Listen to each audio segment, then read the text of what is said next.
Assalamualaikum warahmatullahi wabarakatuh. Shalom, salam sejahtera bagi kita semua. Selamat pagi semuanya. Kembali lagi bersama kami, kelompok 5, yang akan membahas seputaran tentang manajemen agribisnis. Kali ini kita akan membahas tentang materi pembiayaan agribisnis. Sebelum lanjut ke materi selanjutnya, kami ingin berterima kasih terlebih dahulu kepada Bapak Hendra Saputra, SCMSI, selaku dosen pengampu mata kuliah manajemen agribisnis. Selanjutnya, sebelum ke materi lagi, marilah kami memperkenalkan anggota kelompok kami. Yang pertama adalah Agustina Wulandari, yang kedua ada Ayu Dewi Anissa, yang ketiga David Lumban Tobing, yang keempat itu adalah saya sendiri yaitu Obed Haryanja, yang kelima adalah Reksa Ananda Sufi. Selanjutnya, kita akan masuk ke materinya yang akan dijelaskan oleh rekan-rekan anggota saya. A. Definisi pembiayaan perusahaan agribisnis.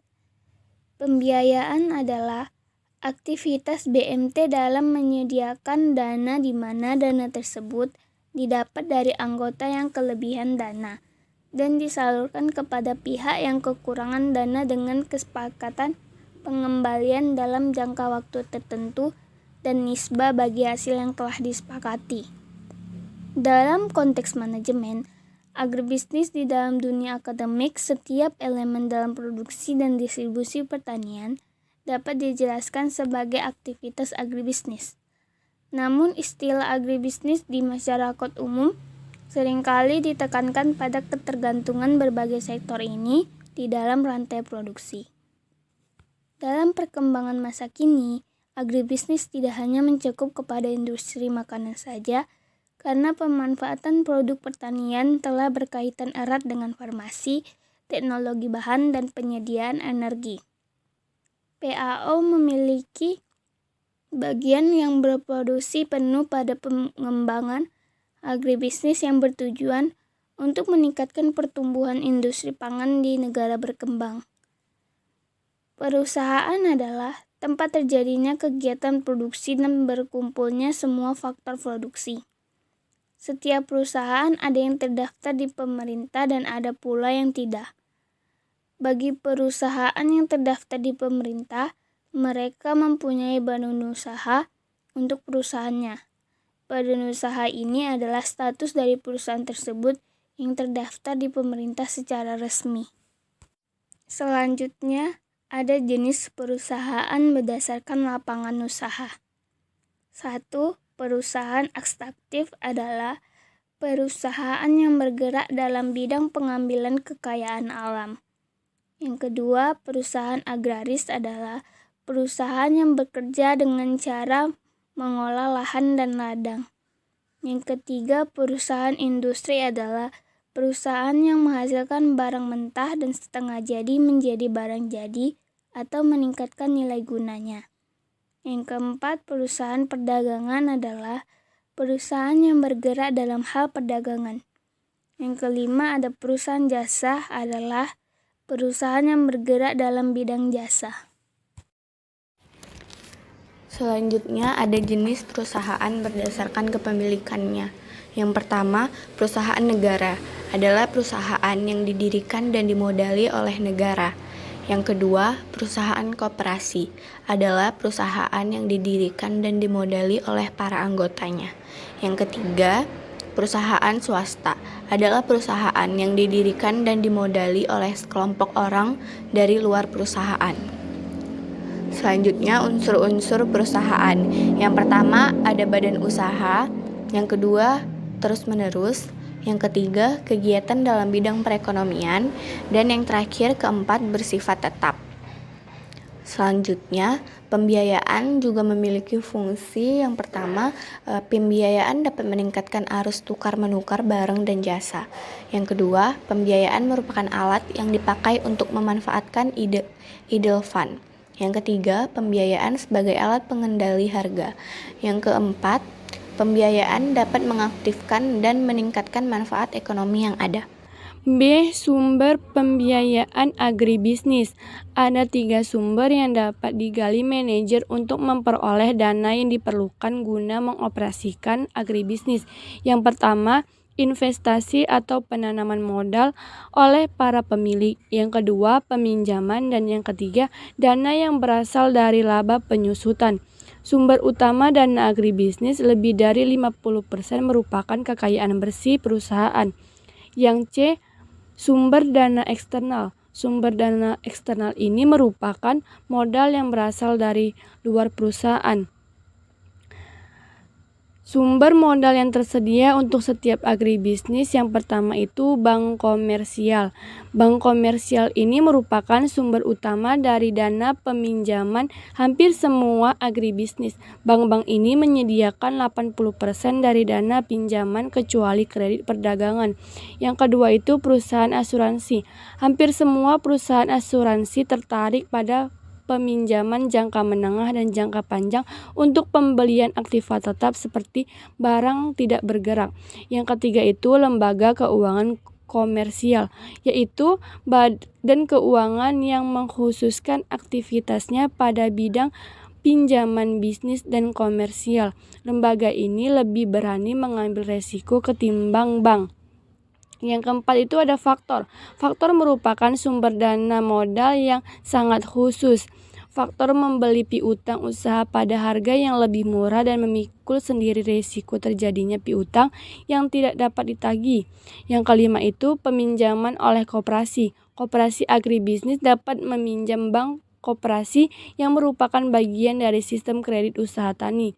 Yang keenam itu kredit dagang. Salah satu sumber modal yang paling diabaikan adalah kredit yang diberikan oleh pemasok usaha agribisnis. Sumber modal lain agribisnis dapat membuka banyak sumber modal lainnya termasuk obligasi, surat hutang, dan wesel bayar. Yang D itu sumber dana internal yang merupakan modal yang dihasilkan sendiri di dalam perusahaan. Modal internal di dalam suatu perusahaan itu yang pertama ada modal ekuitas yang menunjukkan dana yang diperoleh perusahaan melalui laba yang ditahan, tambahan investasi oleh para pemilik, atau penambahan jumlah penanaman modal yang bersedia memikul resiko kerja. Yang kedua itu saham biasa.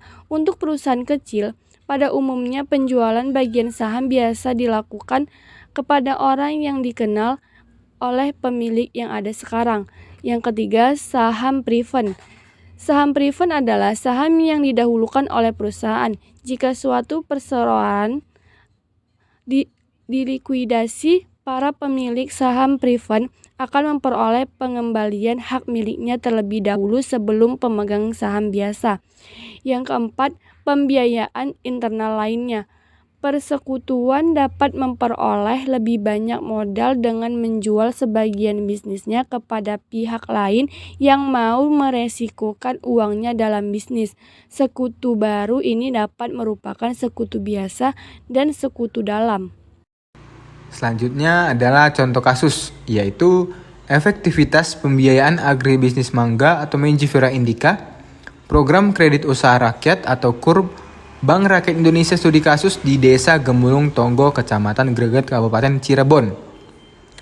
Mangga selain diminati masyarakat, juga sangat berpotensi memberikan peningkatan kesejahteraan kepada petani karena memiliki nilai ekonomis yang tinggi.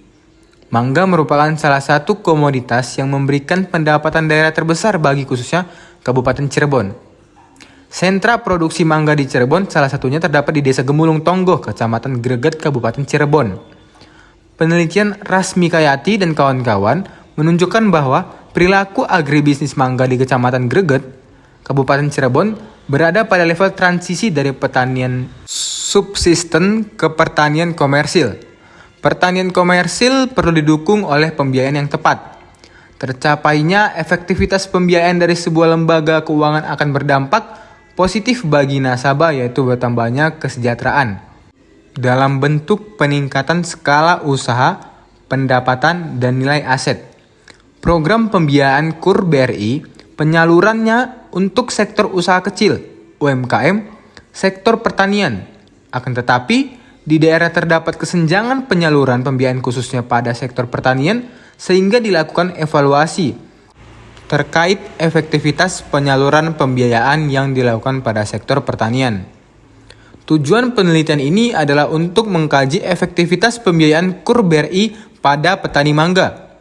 Hasil penelitian menunjukkan bahwa 5 dari aspek yang dikaji yaitu pengajuan skornya 244, pencairan skor 240, pemanfaatan skornya 155, pengambilan skornya 209, dan dampak pembiayaannya yaitu 222.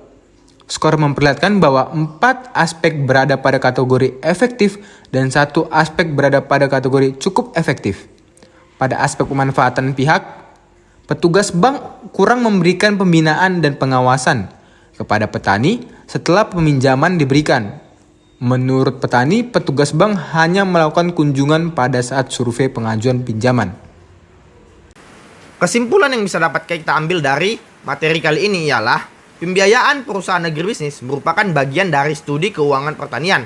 Sektor pertanian, terutama di negara-negara yang sedang berkembang, mempunyai kedudukan yang sangat penting, bahkan yang paling penting dalam sektor ekonomi secara keseluruhan. Pembiayaan perusahaan agribisnis adalah studi mikro tentang bagaimana menyediakan modal, kemudian memakai, dan akhirnya mengontrolnya di dalam suatu perusahaan agribisnis. Yang dikutip dari Kadarsan tahun 1992. Keuangan pertanian di mana pembiayaan perusahaan agribisnis di dalamnya berhubungan dengan soal-soal keuangan di sektor pertanian. Sektor terakhir ini pada gilirannya termasuk sektor ekonomi yang bersama-sama dengan sektor industri dan sektor jasa di suatu negara, merupakan sektor ekonomi nasional negara tersebut. Bahwa modal memiliki perbedaan antara modal sendiri dan modal asing yang menyebabkan adanya segi positif dan negatif dari dua macam modal tersebut. Mungkin itu saja yang bisa kami sampaikan dari presentasi kali ini. Kami mohon maaf bila ada salah. Sekian dari presentasi kali ini. Terima kasih.